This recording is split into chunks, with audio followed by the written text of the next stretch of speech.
At number 10 spot, we have the Haunted Igloo Hotel. Located in Cantwell, Alaska, is one of the most unique hotels you'll ever see. However, can we call it a hotel if it's never officially been opened up to people? I guess not. Well, sometime in the 1970s, a man named Leon Smith began the construction of this building.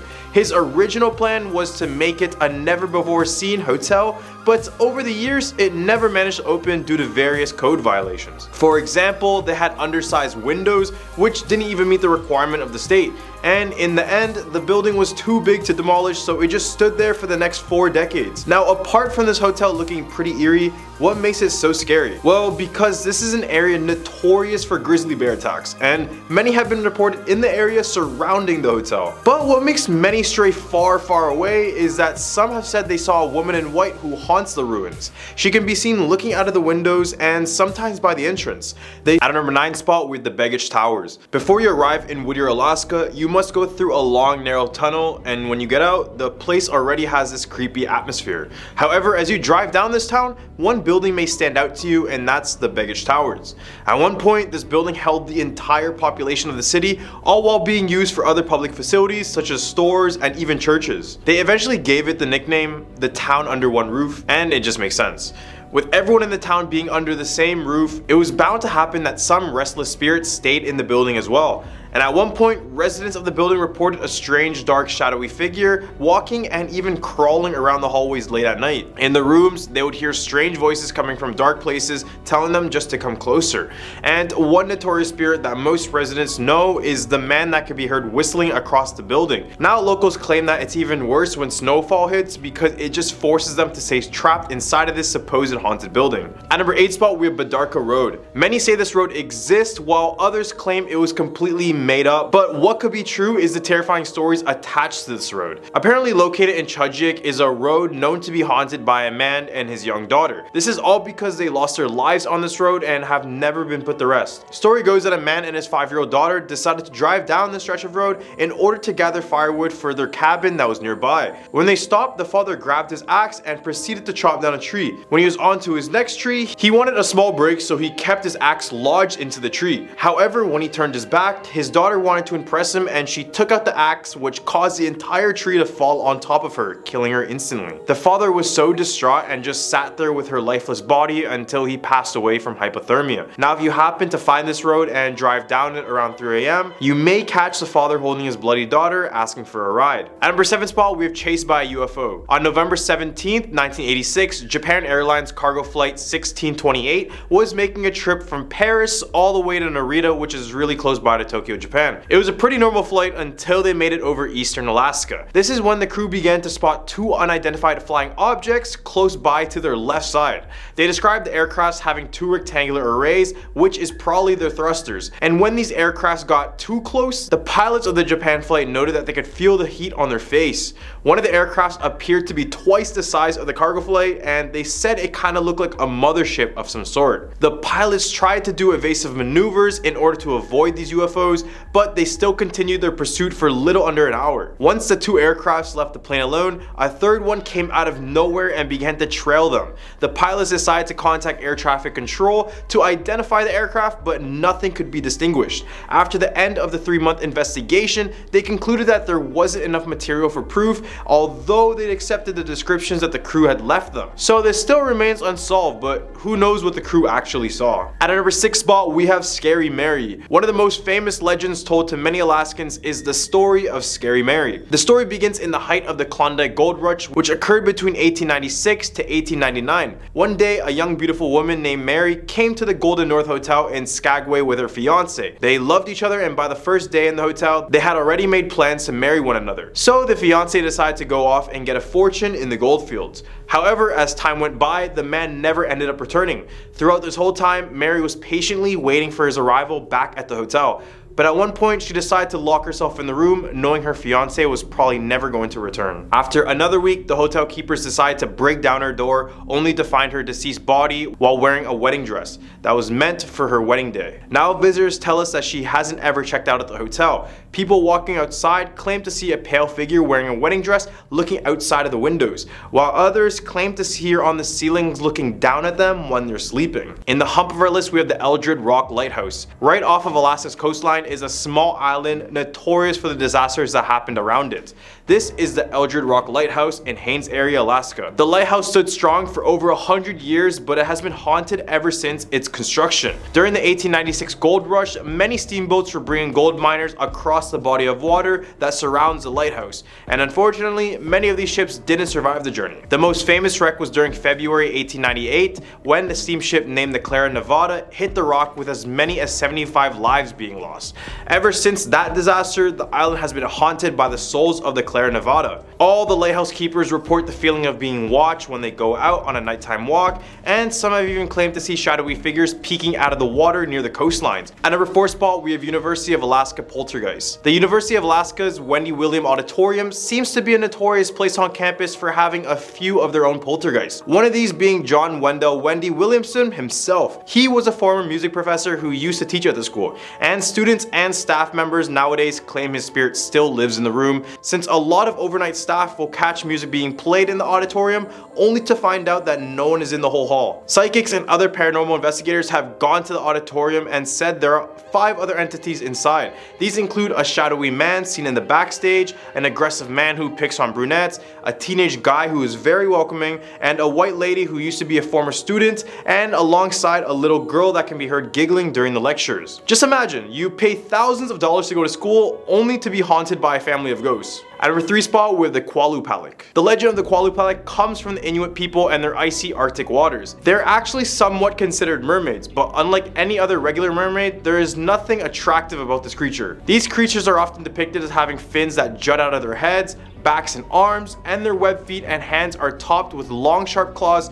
All of this is enough to strike tears into the hearts of the children that the Qualupalik preys upon. Only these children will catch a glimpse of their face, which resembles a woman's face that has turned green and bloated from rotting and being under the sea for a long time. Those who have sighted this creature report that they can only be seen for an instant before they are completely gone, but the children victims of this creature would not be so lucky. Their ways of killing involve leaping out of the water, sinking their sharp claws into your flesh, and dragging you into the water to drown you. At number 2 spot, we have the Alaskan Triangle. We all know about Bermuda's Devil Triangle that consumes ships and planes alike, but Alaska has their very own as well. The triangle connects from Alaska's largest city of Anchorage to Juneau in the southeast and Barrow in the north. Similar to Bermuda's Triangle, over the past 50 years, over 20,000 people and several planes have gone missing in this area. The mystery of the disappearance is inconclusive, but many of the surrounding indigenous tribes claim that restless demons and trickster spirits lure people to an icy death. Some say there's even a shape-shifting demon called the Kushtaka that inhabits the forests of the Alaskan Triangle. He is described to approach those who are lost or weak, and once your trust grows with them, they will drag you deeper and deeper into the wilderness and tear you limb for limb, preventing your soul from ever reincarnating. In other words, there's not much to do here other than being lost and potentially encountering this bloodthirsty creature. All the way at a number 1 spot with the Iliamna Lake Monster. Lake Iliamna is located in a very remote region of southwest Alaska, and when I say remote, I mean it, because in order to get to this lake, you must either go by boat or one of those float planes. It also happens to be the largest lake in Alaska and the second largest in the entire US, so best believe this large body of water has more than a few creatures lurking its depths. Native stories speak about a large aquatic creature that has been the reason for many deaths around the area. Those who have seen the beast have said it ranges from 10 to 30 feet in length with a square-like head. It's so powerful, it's said that it attacks small boats off a blunt force alone, meaning it'll ram its head onto the boat until it completely destroys it. The natives call the creature a Gonagadet, which is depicted as a fish god, or some consider the monster to be a Jig-ik-nak, which are these fish-like monsters that travel in groups to attack canoes and even kill warriors. Starting off this countdown at number 10, Mahandipur Balaji Temple. This is perhaps the only temple in the country where live exorcisms are performed on people to free their body of the spirit controlling their actions. The spooky ambiance of this temple in Rajasthan makes it one creepy place of worship to visit and is not for the faint-hearted. The temple is dedicated to Hanuman, and he is believed to be a protector who can ward off evil spirits. A visit here will surely spook you out from everything that goes on inside it. You will find people who are believed to be possessed chained in a chamber. Some are being beaten up by a pundit to free the evil spirit, or there are even people who can pour boiling water on themselves without feeling a thing. There are certain rules visitors need to follow when they come here. They cannot touch anyone and have to offer black balls into the fire. They also cannot take back any gifts or look back once they leave the premises. Here's also a video of a supposed exorcism taking place at the temple. But I want to let you know first that I personally found it disturbing, so be warned.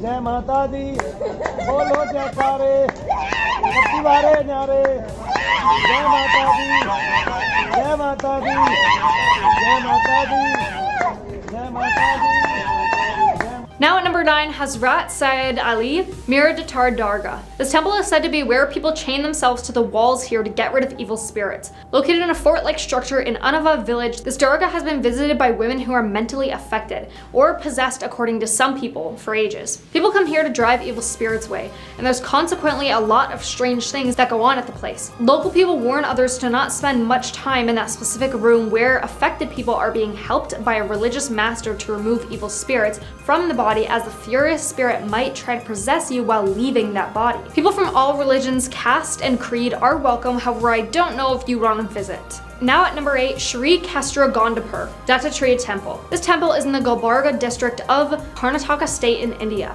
It is around 45 kilometers from the district headquarters of Gulbarga. Karnataka state road transportation buses are there from Gulbarga to Gangapur for every 1 or 1.5 hours. This temple is in Gangapur and is one of the most bizarre, some say. At Dattatreya Temple, people are believed to be possessed, gathering inside on new moon and full moon days. They then hurl abuses at the gods. This is believed to free their body of the evil spirit in them. But not just this, people also climb on the walls and rampants of the temple and scream from there. Now coming in at number 7, Nizamuddin Dargah. It's said that no wonder if Delhi is serving as the capital, because it is not only the politics, glorious history, majestic monuments, and Delhi tourism for which the place is famous. When it comes to devotion and beliefs, you can see there is a place named Nizamuddin Dargah, which has its own significance. It is not only the prominent Muslim shrines, but is also a place where one can rid away the evil spirits. The Dargah is visited by thousands of devotees every week during the year. People from all religious beliefs visit this place to feel the true Sufi tradition. You can hear the shrieks and screams from a deserted room on the premises. It is said that a priest performs an exorcism in this one room. When you break away from the crowded and tourist-infested part of Dargah, you may be able to find this freaky room here dedicated to the ridding of evil spirits. Now at number 6, Shandi Devi Temple. Shandi Devi is believed to be a violent form of the goddess, and this temple is said to be housing her. People who come to this temple during Navratri are believed to be possessed by this form of the Devi, as that time the spirit is most powerful. On other days, it's said that people who are possessed come here to rid of the evil spirit. However, it is unclear whether it works to get rid of the spirit or not. This is definitely a place I would not want to step foot into, even if I went on a trip to India. Yeah, we are going up to see Chandi Mandir. Hopefully, it's better than what we in the temple before. Mansa Devi temple. What is Chandi Mandir? It's I don't know, it's a goddess of sacrifice or something. That would I understand from the name Chandi Mandir. It's killer of the evil. Halfway at number 5, Sant Sabir Shah Dargah. This one is quite spine-chilling, so I suggest you get ready for it. The theories of this temple is that people say men chain themselves to the walls in order to cure themselves. Of what, you may ask? Well, it's not exactly said, but it suggests that it's to rid themselves of evil spirits possessing their bodies. Now what I want to know is why there are so many temples dedicated to rid spirits from people's bodies. Like, is this a common thing that happens on the daily in India? Let me know. This other destination is for those looking for a cure to demonic possession.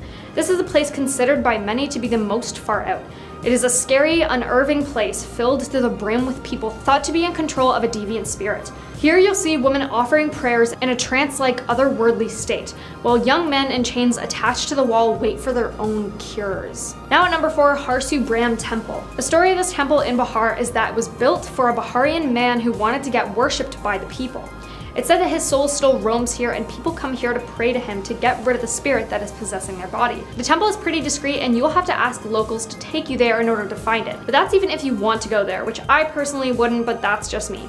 But if you do go, it's recommended to ask for stories of people getting possessed and cured at this temple. Now at number 3, Kadungular Bhagadathi Temple. The earthly abode of goddess Bhadrakali, a gentler reincarnation of goddess Kali, the Kadungular Bhagadathi Temple witnesses a bizarre 7-day festival celebrated annually, the Baharani Festival. Men and women wearing red clothes are carrying swords, swarm this Indian temple, running around in a trance-like state. They hit their head with the sword, blood pours freely, and they enter the temple hurling choice abuses and singing lewd songs about the devil. Offerings are not made in the general fashion. Instead, they are thrown at the statue of the goddess, and the temple rafters are hit repeatedly with sticks. The temple is shut down for 7 days after the festival, admittedly to clean the bloodstains. Now at number 2, Kamakya Devi Temple. Preached atop the Nalchal Hill in Guwahati, Assam resides the Ma Kamakya Devi Temple, one of the most famous temples in India. The temple does not have a sculpture to worship, however, what it does have is the Yoni, the wife of Lord Shiva, covered with a red silk sari.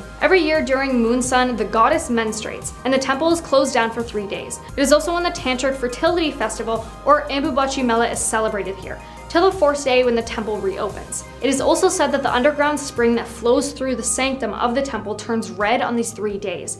Devotees are offered a piece of red cloth used to cover the stone yoni during the days of menstruation as a prasad. Now coming in at number 1, Devji Maharaj Mandir. You know, there's something spooky about a temple when it hosts a Bhoot Mela every year. Yes, Devji Maharaj is famous, or should I say infamous, for this ghost fair it conducts annually. This fair is on a full moon night, and people who are believed to be possessed come to the temple and get themselves rid of these spirits. You can see Babas hitting people with brooms to get the spirit off them. Some even claim to see spirits around or feel there is something strange in the temple. The spookiest bit is when people try to rid themselves of the spirit by lighting kampor on their palms, which is a powder that originally came from the bark and wood of the kampar tree and is extremely flammable. You know, there is something spooky about a temple when it hosts a Bhoot Mela every year. You can see Babas hitting people with brooms to get the spirit of them. Some even claim to see spirits around or feel there is something strange in the temple. At a number 10 spot, we have the Chong-ek Genocidal Center. As the name suggests, this was a pure massacre and a horrible tragedy in Cambodia's long rich history. In the area around this genocidal center, approximately 17,000 people lost their lives and were buried, many whom were bound and blindfolded. For obvious reasons, these were known as the execution fields of Chong-ek. This is all but a reminder of some of the atrocities committed by the Khmer Rouge regime, who were known for their forced labor camps and malnourished citizens. Now back to the Chong-ek Genocidal Center. This is where the regime would take their prisoners to be executed and now serves as a memorial for this mass grave. This center even features a Buddhist stupa filled with different human skulls retrieved from the field, ranging from the elderly to some babies. Now many feel uncomfortable walking these grounds and sense the presence of those who are suffering there. Many others claim to see the apparition of Pol Pot, who is the leader of this devastating regime. But regardless, knowledge is power, and hopefully this educates us to never go down this route again. Number 9, Haunted House on National Road. According to some, this is the most haunted place in Cambodia. There are many stories that describe it as a very mysterious island where a lot of people have either passed away or disappeared without a trace. Now on National Road number 5, from Kampong Chang Province to Prasat Province in Cambodia, just 5 minutes driving from Steung Bribo Bridge, on the right hand side, there's a house that most people stop by to pay their respect to a famous ghost house. There's a very large monument built because a family that didn't particularly want to live created a curse. The curse took residence in a pit they threw themselves in to take their lives. Eventually people who drove near it started to pass away. It was also said that the residents who lived nearby started to pass away around World War II. At the time it was a wooden house, but now it's concrete. At number 8 spot, we have Boker Hill Station. Boker Hill Station once served as a French settlement town and a hideout for the Khmer Rouge regime. Remember that terrible communist party I mentioned earlier? Through its time, many lives were claimed due to the hard labor needed to build all this infrastructure. This town even saw a war with the invasion of Vietnam. This regime used this place as one of their last strongholds, so many lives were lost defending it. Now it lies completely abandoned with only the rundown buildings to show for it. Fortunately, the place opened up for tourism, but many people report feeling sadness walking along these blood-stained grounds. Many people visit the old hotel in the town and they claim to see the apparitions in the corner of the rooms, standing there just watching them. Didn't think it was scary yet? Imagine this place at night. Boom, terrifying. Now at number 7, Tuol Sleng Genocide Museum. In the 1970s, this former high school was converted into the notorious S21 prison by the Khmer regime, where an estimated 20,000 prisoners were executed. Souls of the victims who were detained, starved, tortured, and executed are said to be roaming the S21 hall. Many unusual incidences have been reported there, including the guards who hear moaning and chains rattling at night. Today, the school or prison has been transformed into a museum where the ghosts of the deceased are still said to haunt the halls. Of the 20,000 prisoners that experienced the horror of S21, only approximately 6 to 12 are rumored to have survived the genocide. The museum employees even leave food out for the ghosts during their lunch breaks. They say that if they don't leave an offering, they can't enjoy their own lunches in peace due to loud noises and other ghostly activities. At number 6 spot, we have the Independence Hotel. This hotel in Sihanoukville, Cambodia is thought to be haunted by one of its former residents. The wealthy and the famous quickly filled the rooms of the hotel after its 1964 construction. After a few years of prosperity,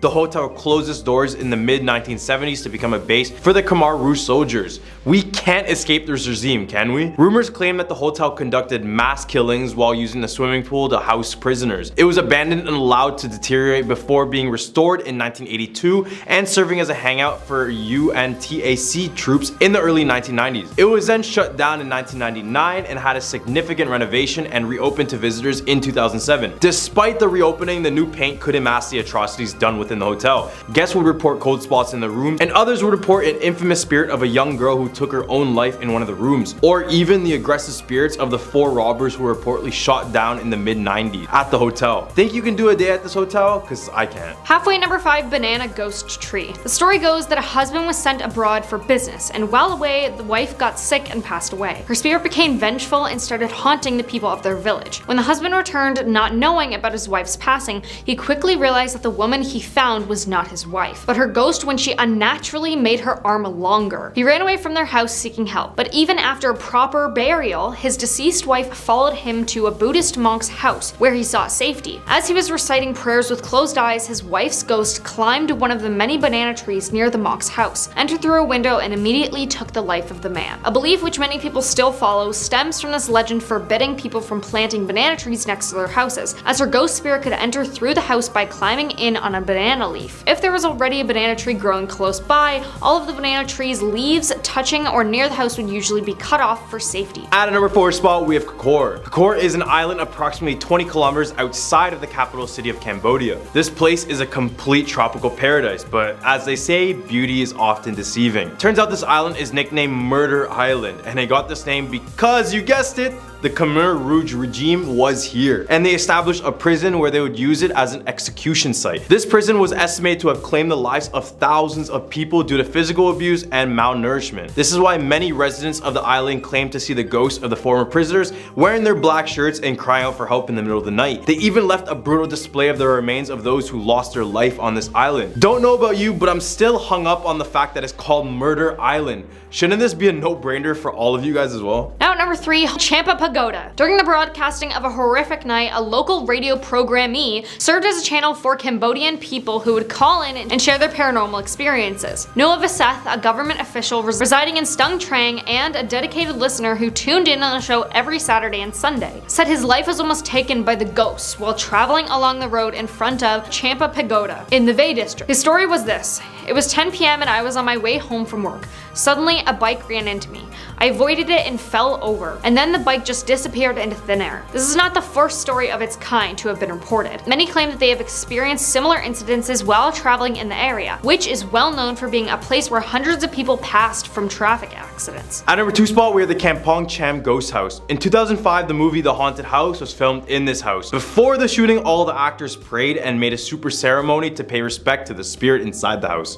According to rumors, a young couple moved to this newly built house. They dreamed that someone offered to buy a house for $3,000 in net gold. They immediately agreed, and the next morning, they woke up and they saw the gold was placed at the door of the house. But they did not move despite taking the gold. One day after waking up, they found themselves lying on the wilderness with their belongings. Since then, no one has dared to step into the house, and it supposedly doesn't have a speck of dust inside of it to this day. Now coming in at number 1, Old Shingji Hospital. The now abandoned hospital was built in 1935 by the British colonial government as part of a military base camp in the area. It included 2 military buildings, blocks 24 and 37, that were part of the Kitchener Barracks, which housed the Royal Engineers of the British Army. However, the hospital's peak was short-lived, with the grounds being seized by Japanese troops in 1942 and used as a holding ground for prisoners of war. During the occupation, the hospital was said to have been used as a torture facility by the Japanese secret police, based on the fact that there were rooms with thick chains hanging from the walls and blood-stained floors. Before and after its closure in 1997, visitors and hospital guards claimed to have seen phantoms resembling nurses and soldiers roaming its corridors, as well as as hearing unexplainable hellish shrieks. A movie was even filmed on the site, and the crew reported strange occurrences with unexplainable sounds, disembodied voices, and sightings of ghostly figures. At a number 10 spot, we have the Night Marchers. According to Hawaiian lore, the Night Marchers were an ancient Hawaiian warriors in their past life, but their spirits march the island carrying torches now. But don't worry about hiding from them, because you'll definitely hear them well before you see them,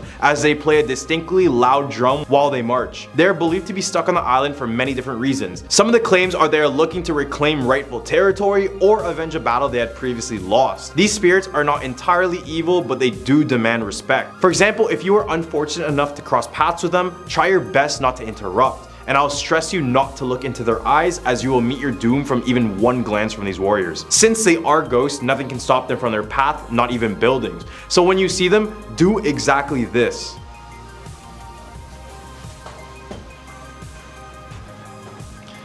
Or another option is to lie down on the floor, but wouldn't you think that walking away is a better option? No? Anyone? At a number 9 spot, we have Morgan's Corner. This one takes place in the island of Oahu and is one of the most grisly murders on this list. Morgan's Corner got its name from a doctor who happened to live at this particular bend of the road. Then in 1948, it claimed that a couple of prisoners escaped the local prison and broke into a house looking for any sort of supplies. They broke into the home of 68-year-old Therese Wilder, who was below the home of Dr. James Morgan. They gagged her and later took her life by means of suffocation. Even though both of these criminals were caught and sent to jail, many say her screams for help can still be heard to this day. At number 8 spot, we have Pele, or the goddess of volcanoes, or she goes by another name called the woman who devours land, but I think that's a little bit too aggressive. It's said in Hawaii that every time a volcano erupts, it resembles Pele's longing to be with her true love. Her story varies, but the most popular rendition talks about a girl born in Tahiti who was sent away from her father because of her difficult temper and seducing her sister's husband. After leaving, she would encounter her sister once again, who took her life out of pure rage. This is when Pele became a full-fledged god before finding her home on a Hawaii island. Now it's said that if you remove the lava rocks on her island home, you will suffer years and years of bad luck and misfortune. And to this day, thousands of lava rocks are sent back to Hawaii due to people experiencing said bad luck. At number 7 spot, we have the Green Lady of Wahiawa. According to Hawaiian lore, a lady and her child would go to this botanical gardens often. Instead of taking their usual route on the bridge to go home, they decided to take the gulch because she feared of her children being struck by a car, since there was a fair amount of cars on the road at the time. When they took the gulch at night, the complex terrain separated the two, and the woman would end up losing her daughter. She looked everywhere in the ravine, but as nothing popped up, she went to the townsfolk for assistance, but no one wanted to help as it was very late at night. As she went back to look down once again, she ended up going missing as well. Now it's believed that she still roams the gulch covered in moss and vines with a distinct decaying smell, which is the reason why she is considered the Green Lady. She supposedly snatches children she finds in the area to fill the void she had from losing her daughter. And she's also spotted at the local elementary school acting as a mother picking up her own child. At a number 6 spot, we have the Koniana Cave. The Koniana Cave is located at the base of a cliff along the Farrington Highway of Oahu. The cave formed over 150,000 years ago. According to Hawaiian legend, Koniana Cave is home to the underground shark god Nanaue, the son of Komahoali, or the king of sharks, the most sacred brother of the fire goddess Pele. Nanaue was born with a mouth on his back, and his mother never fed him meat. But when he was 7, he accidentally ate one and slowly would become this shark-like humanoid with razor-sharp teeth and gills. He had an appetite for human flesh after that, and would use his cave as a lair until one of the day a group of villagers came down and hunted him down for good. Now it's said that if you see an elderly Hawaiian man cooking meat near a cave, it's actually the spirit of Nanaue. In the hump of our list, we have the faceless ghost of Wale Drive-In Theater. Supposedly at the Wale Drive-In Theater, there's a faceless ghost of a woman who stands near the ladies' bathroom combing her hair. When you get too close to her, she will toss her hair to the side to reveal her perfectly featureless face as smooth as polished stone. The drive-in is supposedly haunted by these ghosts because it was built to an old cemetery in Kahala, which has since been torn down and transformed into commercial and residential buildings. Reports of the faceless woman began on May 19, 1959, when the person who first spotted her was hospitalized after a mental breakdown. This would become big in local news, and many would come to the theater in hopes to experience this tragedy. After, many women would be found unconscious on the restroom floor who were said to be approached by the faceless woman. At our number 4 spot were the Menehune. These Hawaiian mythical beings are said to be located deep within the forest of the island. These 3-foot tall beings are said to be experts at building, where legends say that they would build temples, fish ponds, roads, and even homes for the Hawaiians. According to lore, if you interrupt them when they are working, they will vanish out of thin air, but in some rare cases they come back to you with only negative intentions. A story goes that a group of teens went on a beach to have a bonfire. When they arrived, they noticed an odd looking shrine, but as they focused more on it, they noticed these little faces and shadows of little people in the forest behind it. Scared by this, the teens decided to find offerings to give to the shrine. One teen came out of the forest with an apple, running, after a group of menehuane started to circle him. All the teens managed to escape, but this incident remains a reminder not to mess with these beings. All the way at a number 3 spot, we have the Ilonani Palace. From scary sounds to unexplained apparitions, Inulawi Palace reigns high with paranormal activity. Built in 1882, the meticulously restored palace was once home to Hawaii's last ruling royalty, King Kalakaua, and his sister Queen Lilikuali. She was imprisoned in the palace within her bedroom for 8 months following the overthrow of the Hawaiian monarchy. Although the queen physically passed away in 1917, it's believed that her spirit, along with a few others, are still roaming the halls of the royal home.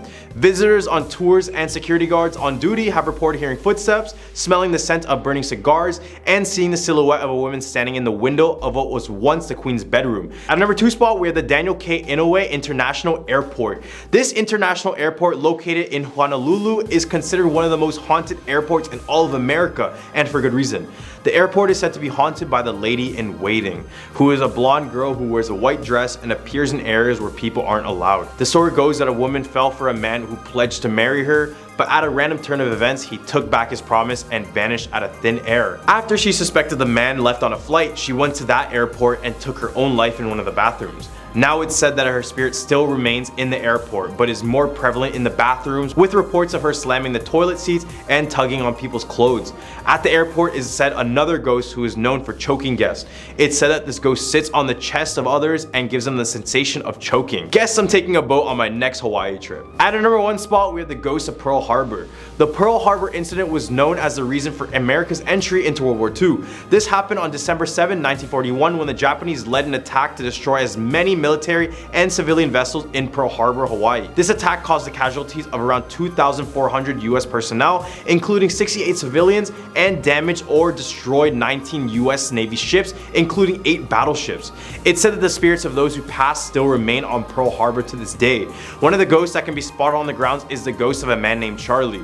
When heavy doors begin to swing back and forth, or lights being flickered on and off, everyone who works there just says, quote, "That's just Charlie," as if it was some casual thing or something.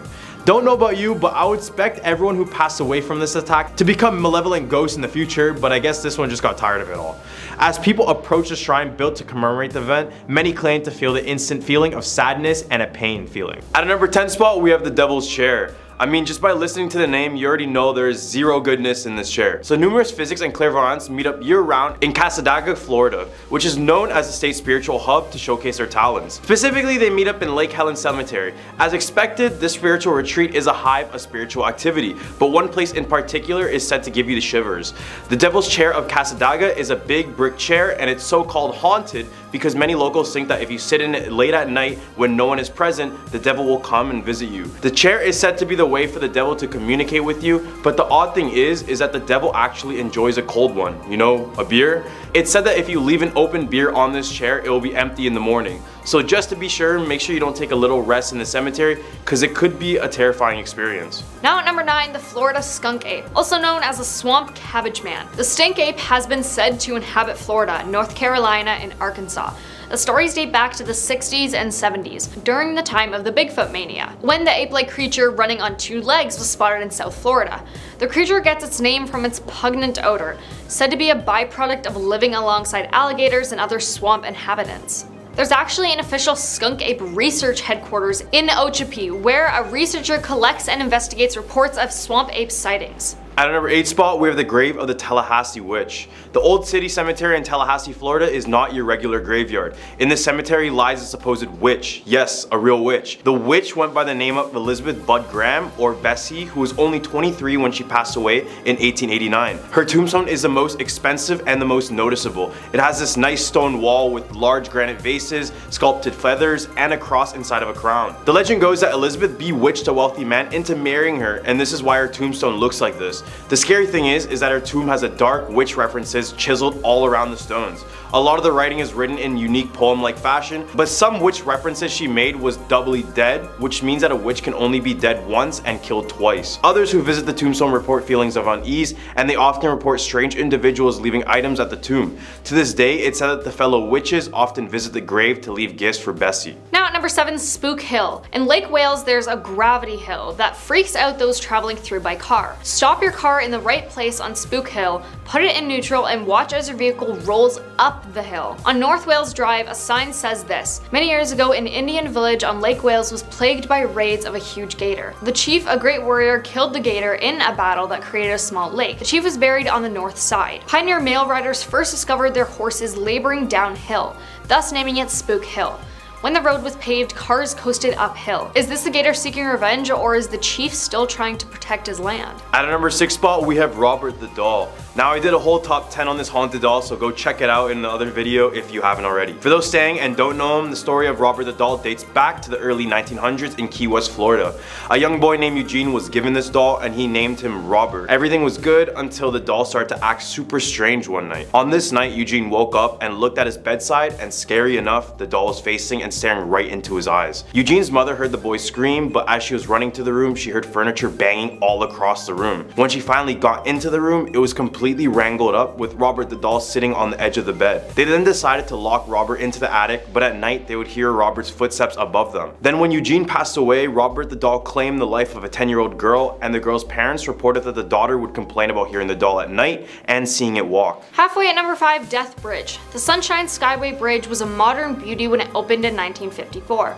The bridge spans the mouth of Tampa Bay, connecting St. Petersburg on the north side with Bradenton on the south. But due to its height, it's also been an infamous spot for jumpers taking their own lives over the years. More than 200 people over the decade, according to some reports. Drivers on the bridge have also reported seeing a beautiful blonde hitchhiker on the bridge. When they pick her up, she begins to cry as the car approaches the top of the span. When the driver turns around to ask what's wrong, the woman has vanished. In 1980, the bridge was struck by a cargo ship, collapsing the central span and taking the lives of 36 people. At our number 4 spot, we have the Pensacola Lighthouse. Legend says that a couple known for having constant fights owned the property.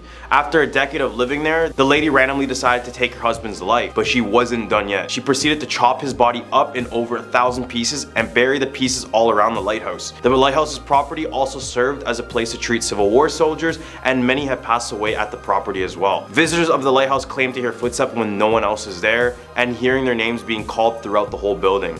Now the site is being controlled by the United States Coast Guard, and they even allowed ghost hunters to investigate the area in an episode. Season 5, episode 5, if you guys are wondering. Now at number 3, Sunland Hospital. Have you ever heard of Sunland Hospital in Orlando? It served as a tuberculosis hospital and later evolved into a training center for children with special needs. The facility closed after allegations of abuse and neglect and health code violations. The main patient building was turned into a park, and reports claim that ghostly patients still hang around. Park visitors reported hearing children's laughter when no children were around, and strange lights. Some also claim swings and other playground equipment moved by themselves. Apparently, after being torn down in 1999, all of that remains of the Sunland facility is the old administration building. There was a Sunland Hospital in Tallahassee too, but the location closed in the 80s after reports of experiments and an apparent lawsuit filed claiming abuse occurred at the hospital. The state of Florida then closed all Sunland facilities in 1983. 2 spot, we have the Bloody Bucket Bridge. Yeah, sounds really nice. During the time of the Civil War, an African-American couple moved and settled in Wauchula, Florida. The woman worked as a midwife and she was pretty content with her situation. As time passed by, the wife started to act unstable, and it was all due to the memory of her own child being stripped from her life during the Civil War. Haunted by the event, she took it on her own to suffocate babies as they were being born, and what's worse is that she told the parents it was a stillbirth. Then it said that she would take the remains of the baby to her husband, who would help grind them up and place them in a bucket. Later, she would take these buckets to the bridge and dump them into the water, hence the Bloody Bucket Bridge. People claim that if you visit the bridge on a full moon night, the water will appear red in color, looking like the blood of the baby she took. Now taking our number 1 spot, Devil's Tree. Inside Port St. Lucy's Oak Hammock Park sits an old oak tree that locals say is evil, or more accurately, that something evil occurred there and it still haunts the land. In 1971, before the park was established, Gerard Schaefer, an ex-deputy for the Broward County Sheriff's Office, assaulted and took the lives of two 19-year-old girls, Paulette Goodenough and Barbara Ann Wilcox, then buried them beneath an old oak tree. He was then arrested for homicide and stabbed till he passed away in prison in 1995. The girls had been missing since January 8, 1973, but their bodies weren't discovered until 1977, when two fishermen noticed bones protruding from the ground. Local legends and ghost stories about the area include claims of blood-curdling screams erupting from the surrounding woods, ghostly apparitions, and camera malfunctions near the Devil's Tree. Police have responded to numerous calls claiming devil worshippers in hooded robes were performing rituals there. In 1993, the local pastor conducted an exorcism and put up a cross at the site. Numerous efforts to cut the tree down failed when chainsaws malfunctioned or axes broke.